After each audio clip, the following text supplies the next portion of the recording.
Avui cuinarem brownie de xocolata i festuc sense gluten.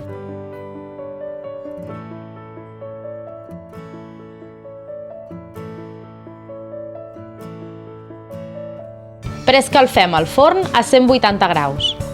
Untem un motlle de vidre amb mantega i seguidament hi enganxem una làmina de paper de forn. En un bol barregem la maïzena, el cacau, la canyella i un pessic de sal.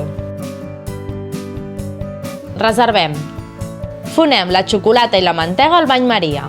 Un cop estigui desfeta, hi afegim el sucre i barregem bé.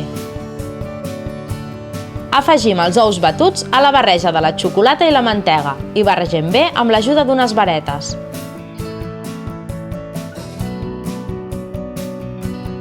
Afegim el contingut del bol de la maïzena i barregem tot molt bé. Pelem els festucs i els hi traiem l'excés de sal.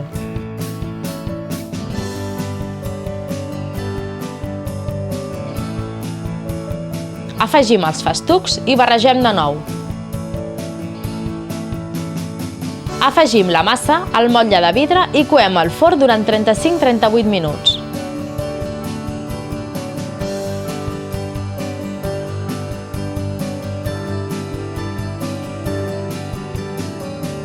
Deixem refredar i desemmotllem. Decorem amb sucre de llustre.